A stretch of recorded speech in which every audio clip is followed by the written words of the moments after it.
अचानक जुलूस के बीच से उठी चीखें, लपटों में घिरा बाजार और हर तरफ पसरा डर। रामगोपाल की मौत के बाद दहक उठी सड़कों की कहानी आज आपको बताएंगे, जहां भगवा और हरे झंडे के बीच एक खूनी संघर्ष ने सब कुछ तबाह कर दिया।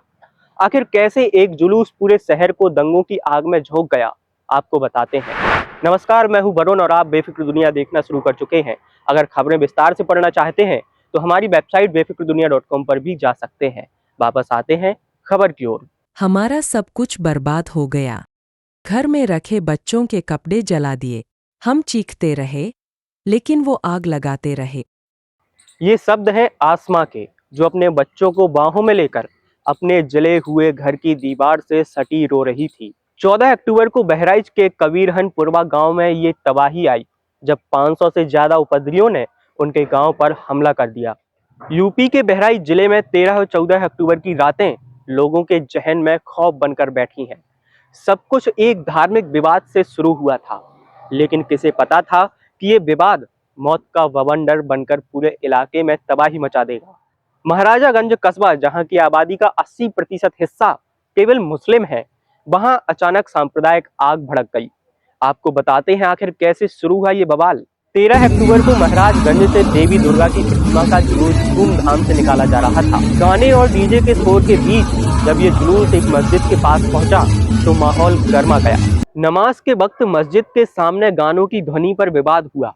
तभी 25 साल का रामगोपाल मिश्रा एक घर की छत पर चढ़ गया। वहां लगा दूसरे धर्म का झंडा हटाकर भगवा लहरा दिया।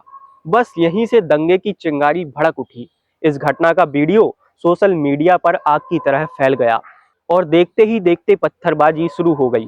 जुलूस के बीच अचानक गोली चलने की आवाज आई और माहौल और खराब हो गया। रामगोपाल को गोली मारी गई थी। उसे गंभीर हालत में अस्पताल ले जाया गया, जहां उसकी मौत हो गई। रामगोपाल की मौत की खबर आग की तरह फैली और भीड़ बेकाबू हो गई। लोगों ने अब्दुल हमीद के घर और आसपास की चीजों को जलाना शुरू कर दिया। इस हिंसा में कई दुकानें, कई घर और कई वाहनों को आग की लपटों में झोंक दिया गया।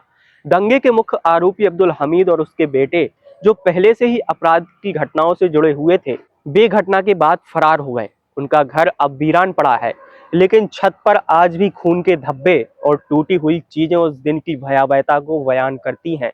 इलाके के कई मुस्लिम परिवार भी डर के कारण अपने घर छोड़कर भाग चुके हैं। ये था पूरा मामला। अब आपको बताते हैं इस हिंसा में आसपास के गांव कैसे झुलसे।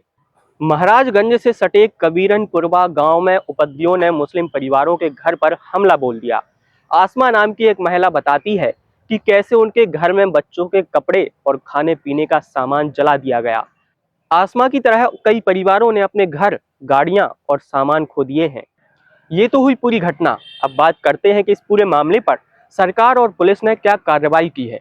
हालातों को काबू में करने के लिए पुलिस ने तुरंत इलाके को घेर लिया है और आरएएफ और पीएसी की तैनाती की गई है। पुलिस ने अब तक 25 से अधिक लोगों को गिरफ्तार किया है और 10 पर केस दर्ज किया गया है, जिनमें मुख्य आरोपी अब्दुल हमीद, रिंकू उर्फ सरफराज और फहीम शामिल हैं। पुलिस ने पूरे क्षेत्र को 12 जोन में बांट दिया है। इंटरनेट सेवाएं बंद कर दी गई हैं और हर गली में तैनाती कर दी गई है ताकि शांति बनी रहे। हिंसा के बाद इलाके का क्या माहौल है, सुनिए। हिंसा के बाद भी इलाके में तनाव का माहौल बना हुआ है।